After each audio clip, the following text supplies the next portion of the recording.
Hello, welcome to another episode of the Digital Prosperity Podcasts, where we discuss what is working right now in marketing, modern marketing, I should say. So I'm your host, Andy Gibbons, and today we're asking a big question. In the classic content strategy, they ask, you answer.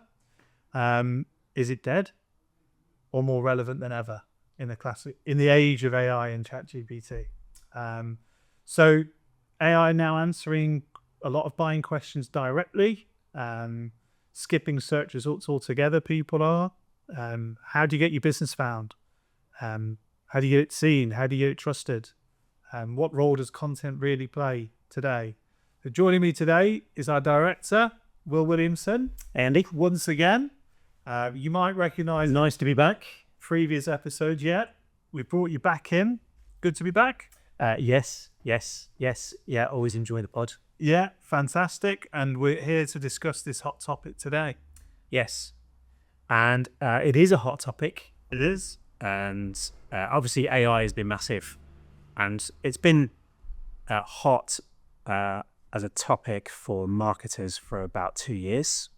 And it remains probably the biggest challenge and opportunity facing marketers and business owners who are interested in improving their marketing. So should we start with an overview of what they ask you answer is? Yeah, I think that would be a good start. How would you describe the core idea behind they ask you answer then? Okay, so it's the title of a book by Marcus Sheridan. Okay. So Marcus Sheridan is someone I first saw speak at HubSpot's Inbound conference in 2013. Right, okay. So that was before we wrote They Ask You Answer. Yeah. He was still getting the ideas straight. But he, long story short, he ran a swimming pool business in the US. And when the financial crash hit in 2007, 2008, he turned to inbound marketing and content marketing and writing blog posts as a solution to his company's problems. And did it so effectively, he saved the company from going under, turned it around, turned them into the largest swimming pool contractor in the States. And then went on the speaking circuit and has now become a leading guru, expert on marketing, content marketing, got involved with a HubSpot agency. And he kind of crystallized his thoughts into this book, They Ask You Answer, 2016, 2015, round about there. Something like that. So the principle is that people are going to the search engines to ask questions. Yes. So quite simply, as a business, you use tools to research what questions your customers are asking, or you use your own insights from the questions they ask you directly, and you produce content that answers those questions. So if you know people are asking the question, how much does a fiberglass swimming pool, to use one of Marcus's own examples, then you write a blog post that's titled, how much does it cost to install a fiberglass swimming pool? And you discuss, you might not have a specific answer because everyone's different, but you can answer the factors that affect the cost, give ranges, give an idea of how to go about it the most cost-effective way, compare it with other routes, etc., and provide really useful content. And there are multiple benefits of that as a marketing strategy. Yes. The first is, if you produce that content, the chances are it will get found by the person that's doing that search. Yeah. And the person doing that search is in the market, and then they're going to discover your business as a result of clicking through to your website and reading that content. The second thing it does is it generates leads, because those people can then browse around your website, click on your calls to action, etc. And the third thing it does is it generates authority, and it positions you as an expert in the minds of your marketplace. Yes. So lots and lots of benefits for it. There are, in the book, Marcus outlines 5 major topics to concentrate your content on. to answer the questions that people are searching for. Included pricing as one of those, included talking about comparisons, reviews, and so on. Yeah. Fantastic. And what made it, do you think, why was it so powerful when it first emerged, do you think? Well, it took a topic which was content marketing. Yes. Which it can be dominated by corporate speak, marketing speak, overcomplicated. Yes. And it boiled it down into those two simple parts. They ask, Yeah. you answer. I've not heard him speak, Marcus Sheridan, but the feedback I get is quite loud and shouty. I don't know whether you found that. A few people have said that to me. So I don't find him loud or shouty. Okay. But yeah, like he, he's an American. Yeah. Okay. He is very passionate. Yeah. He is direct, and I think he's a great communicator, great speaker. But yeah, I think I can see why some people might not have that perception. But yeah, like he's someone that has done it and has lived it, experience of it from his own business and through working with clients. And at JDR, we've adopted those principles and have done for years in our own marketing, with clients' marketing, and found it's worked really, really well. Creating blog content has been a big cornerstone of our own marketing for many years. And as a result, people are typing in questions. Our website is coming up. We're doing click-throughs to our website, thousands of click-throughs to our website every month. And that's worked very well for us.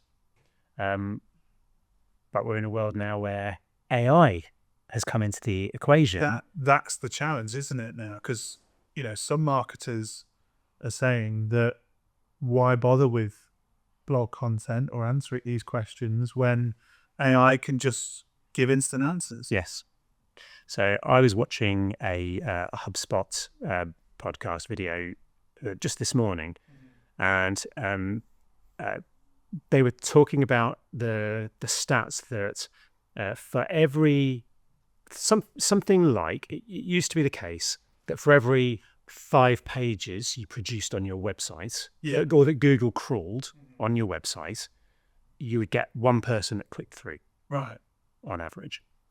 And it has got to a point with AI overviews now where it's something like 250 pages have to be crawled to create one visit to your website. And the logical conclusion of that is, why bother creating content anymore if what you're doing really is giving Google, ChatGPT, Microsoft content for their AI overviews. So people are using their AI to get answers. Yeah. And you're providing the answers, but you're not getting anything any benefit from it in return. And there are a lot of media businesses, news websites, magazines, blogs, etc., that really rely on the traffic they get from Google searches, and that's just going to die. It probably already is dying off really significantly, with people. The number of people using ChatGPT and other LLMs. To do their searching now, it's still a relatively small percentage of the overall search market, but it's growing. And because Google in particular have featured these AI overviews in the results of most searches now, you could be number one in Google and get no visits to your website. So yeah, it's a valid question. It's a valid question. My take on it is that it's 100% still worth creating content, but there are some changes. So,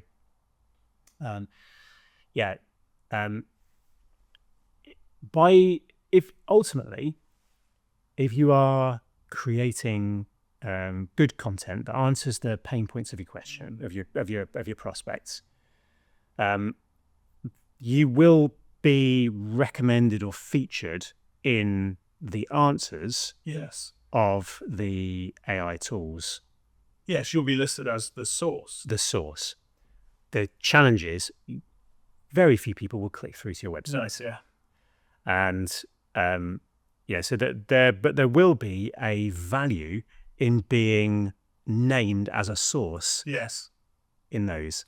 You can't track it in the same way a click through to your website. They've been on your website and they've visited this page or that page, they've clicked over here, maybe been able to show a pop-up, whatever. You can't do any of that stuff when they're sitting in a ChatGPT chat. But there is potentially a branding benefit.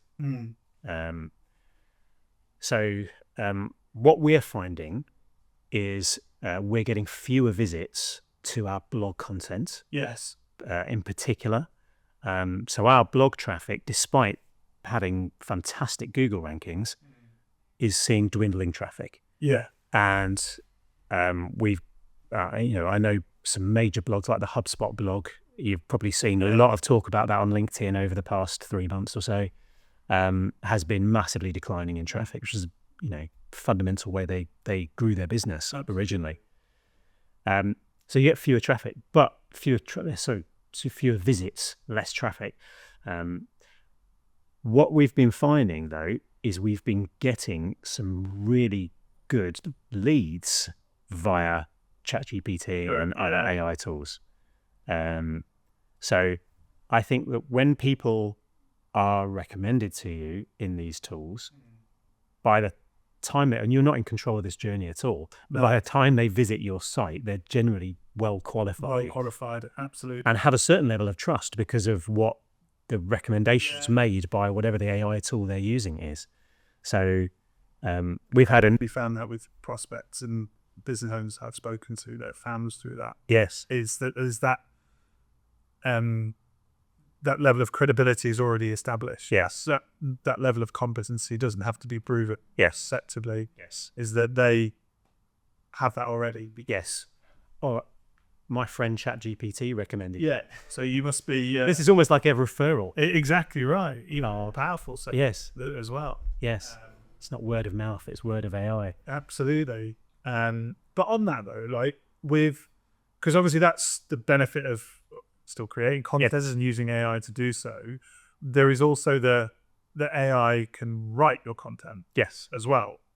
So does the rise of AI generated content devalue human created content, or does it make it more important? I'm not sure it does either, to be honest. It definitely changes it. And so what I think at the moment, and the tools are improving fast. Yes. So as we record, I wouldn't ever publish any content that had just been purely created by AI at all. But I have and do use AI to help create content. Yes. But it just needs to be heavily reworked, edited. You need to give lots of information up front to get good responses back. And it's improved the time and that it takes to create good content, but it can't do it for you. Yeah. And if people are out there thinking, well, I'll just put things into ChatGPT, Gemini, Copilot, whatever, then what they'll do is they'll work fast, but they won't get great results. Yeah. Because a short generic blog post that could be on any website, yes, for any company, I just don't think that type of content will perform any longer. So the type of content that will cut through with blog posts, and there's still a big role for this, will be one where there's some kind of unique insight or angle or message that could only come from your business. Right. Okay. That has some kind of that has imagery, that has authenticity. In other words, I think the role of authenticity is important. I also think other forms of content, such as video, is a big one, will become more important in this AI driven world. So if I'm looking to drive traffic to a website and I want to get visits to the website, it's going to be hard to do that with a lot of blogs that are answering generic questions these days. There is a benefit, as I've said, about being found as a recommended source and so on. But if I want to get people to my website, you have to create things on your website they can't easily do in AI. So things like quizzes and calculators, assessments, interactive tools that you can't really use on a AI. So we've got pricing calculators, we've got conversion calculators, we've got marketing assessments, things like that. Those things do drive visits. And in the principle of they ask, you answer, people do search for those things. Yes. And the other is video, because while it is, it is relatively easy for a competitor to take a blog post you've written and copy it and publish it to their website. Yes. Just, rewrite this for me. You can't do that with video easily. No. Yet. Yes. I just mentioned authenticity, right? So there's no better way of getting your business brand and your own individual personality across in an authentic way than video. Video, yeah. It's trust builder, isn't it? It's the biggest trust builder. People can see you. If people are watching this, they can see us. Yes. See the office, the role of video, which has always been important. I think for content, I certainly with JDR, I want us to put a bigger percentage of our time into video content than we have done ever before. It does change the role of content. Yes. But the principles are exactly the same. They ask whatever your prospects want to know about, create the content that answers those questions. So they ask, you answer. Is that still the principle is the same, even though the technology and the format is changing and some of the tactics are changing. Some of the KPIs that we measure will be different. The expectations on results might be different, but the principles are the same. Mm-hmm. What's the risk businesses face if they rely too much on an AI for their content, then would you say? I believe that they'll lose visibility, lose credibility, and that kind of content is going to really struggle to cut through. Yeah. It already is, but it's just going to be more so over the next 2-3 years. And you will just be struggling against an increasingly competitive content landscape with nothing really to offer to cut through in any unique way. I've seen that with businesses that would maybe be subscribed. It's not AI content, but lots and lots of companies will subscribe to content feeds. So their website will be updated by generic content that goes to lots and lots of other businesses. So it's not necessarily AI-led content, but it's the same challenge in the sense that if everyone uses AI to create their content, they're all going to have essentially the same articles. Yes, definitely. Yeah, and it's going to be too generic. Like you said, it lacks that authenticity. And I was on a call with a client recently when I did a search for his latest blog title, and 8 businesses that did what he did came up. Yes. Who had the same article on the same day. Yes. About the same thing. Yes. Yeah. There's definitely risks involved when relying too much on it. So the other thing that's worth saying is I think video at this point is in that what's the phrase, the uncanny valley. Have you heard that phrase? So if you watch a video that's AI created, looks like a person, sounds like a person, but you can tell it's AI. Yes. And it just, it's really close to being just like a human, but you can tell it isn't. Yes. Well, I think that there's an element of personally, when I'm reading content, I can Maybe we've read any article because this feels AI to Yeah. me. This feels AI to me.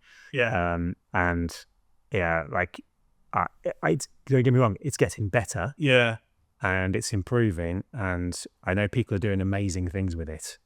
So and like any tools, it's how you use it. yeah, But used badly, it's just going to mean you pumping out average stuff and getting no response from it.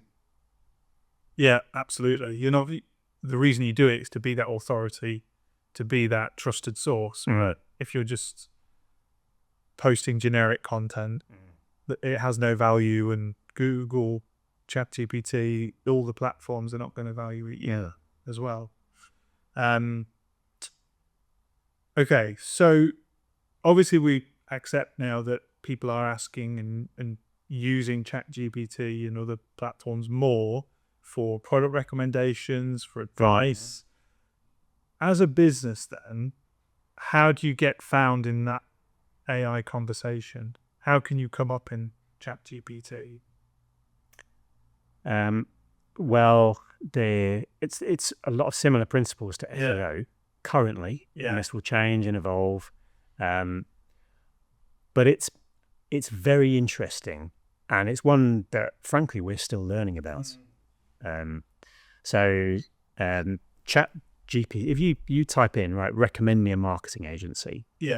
Well, ChatGPT ultimately is then searching the internet On your behalf, is that on your behalf. So you have great SEO and great website pages that have lots of relevant content, then you're more likely to get featured as a result in that answer. What's interesting is that ChatGPT, and I keep mentioning ChatGPT, obviously there are others, but then they're reviewing social content as well as search content. So we're spending a lot of time on social searchability. Okay. When we're putting social posts out, looking at how we make them as indexable and searchable as possible, because that the social media content that we're producing, even on Instagram, is going to be a factor in getting found in AI results, or AI answers, I should say. So the whole thing is moving. So SEO now, as well as helping you get found and from the people using search, because search isn't going away. The last data I've seen shows that the number of people searching is still about where it was a year ago. It's still high. But there's a growth area that's adding to that, which is people doing Using the internet more and more exactly than they ever have done. So there's still a huge role of SEO, but now one of those roles is to help you come up in answers, and then there are other things like I mentioned, social, that will help you get found in answers in the AI tools. What would you say is the best way then to use tools like that as part of the they ask you answer inspired content strategy? The biggest thing, and this is basically all marketing boils down to this: just understand your ideal customer, and understand their challenges, and have a great solution to them. And if you really understand the challenges, your ideal customer, how they go about looking for those challenges to resolve those challenges, you have a great solution and you communicate it clearly and well, then you'll be fine. Does that make sense? Again, as ever, and started this business in 2004, right? There was no YouTube or Twitter or Facebook or anything, let alone AI tools.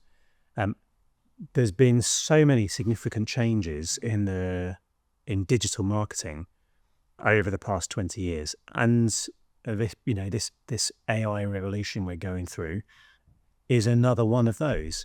And every time the platforms change, the behavior change, the mediums change, but the principles stay the same. And those principles about understanding your ideal customer, having a great solution, communicating it clearly and well, those are the underlying principles of all marketing. Yeah. And whatever happens with AI tools and individual platforms and so on. Got it. Brilliant. Okay, so I mean, we could go into so much more detail on this. Talk for well into the night, I think. We have had a question from a listener though, who is a SaaS business owner, so software as a service company, who asked a very simple question. We've already got over 100 blog posts and an FAQ page. Should we focus on making more content or improving what we have so AI tools find it? It's quite an interesting question. That's a very good question. Most marketing questions, the answers to them start with "it depends." Yeah, as unfortunately. And so there's a couple of different scenarios. So if that was me, and I was in this SaaS business with 100 blog posts, I'd be looking at my keyword research and my ideal customer personas and all that stuff to really factor in, have those 100 blog posts adequately covered the challenges, the pain points, the opportunities. And in general, there is a higher return in creating, if there's some topics or questions that you haven't covered in your content, there is a higher return on investment usually in creating the answers for those questions or creating the content around those topics than going back and working through older and reworking older content. So I would look at what the opportunity is. The opportunities are what the keywords are like, the different topics we could be talking about in that case. But it's also possible that we've got 100 blog articles and none of them are driving any visits. None of them have gained any traction at all. And there might be some really good topics that we've only half covered. Yeah. And in those cases, if you've got, I mentioned they ask you answer, Marcus Sheridan identified the big five. So if you've got the big five in your 100 blog posts, but you haven't really done them justice, I would actually start there. Yes. So, in an ideal world, you'd be doing both of those things. If I've got my major five and they're not performing yet, I would start there. Otherwise, I'd be creating new content. I hope that's useful. Yeah, hopefully. I'd also add as well with a software company, and to get found in AI uses high ranked blog websites, comparison websites for a lot of its research. So with software, there's a website like Capterra, which comparison ones, lots of different. So I would look at where you sit in those, where your reviews are in those, what you can do to add to that as well. If you're in a different industry, if you're not software related, there might be an industry specific blog or something like that where you can actually focus on. So explore third party web. So rather than necessarily how to get your own website ranked really highly by AI, is that use the trustworthy ones already and try and get yourself optimized in those platforms as well. I think would be another thing I'd also look at as well. Okay, so Silver Bullet, which I think you've done 3 now in my podcasts. Right. Silver Bullets on all our different subjects. So this is the top tips of one takeaway. So for business owners who feel overwhelmed by the content, AI, where is the one place that you would tell them to start? So can I have 2? I think I've done this before as well. Yeah, I know other guests have done. So the first thing I would say is to look up Marcus Sheridan on LinkedIn and follow him. Okay. Yeah. Because he is continuing to talk about content and contextualize the role of content in marketing. Yeah. He's really on the front lines of it still. and he's leading on this topic of AI Yeah. and how it's changing things and how it's shifting things, and is well worth following if you want to stay ahead of what's going on. Yeah. So yeah, shout out to Marcus. He's been someone that we've followed and has had an impact in our journey and the journey of our clients over the years. The other one is the HubSpot tool, Content Hub. Okay. So this software platform. Yeah. Those of you that know us know we're a HubSpot partner. But they redeveloped, relaunched, call it what you will, Content Hub about a year ago. Yes. And built in the AI tools to create, rework content. If you're going to create content using AI, the HubSpot platform is a brilliant way of doing it. Yeah. Because it combines really good brand and marketing data, as well as so it gives more context to the content that you're creating than just putting a query into an AI platform and an LLM. And some of the tools to then rework and revamp content that are built in make it really easy and really effective. So HubSpot's Content Hub is a great platform to get the most out of the changing nature of AI. Fantastic. Interestingly, I have already done a previous episode of this podcast with Charlotte on Content Hub. I also did a webinar recently as well. So check that out on our website. You can find the links under on our site and go watch them. Also on our YouTube channel as well. There's lots of good value content from that. So it's good discussion. I hope with Charlotte on that. So, but thanks again for joining.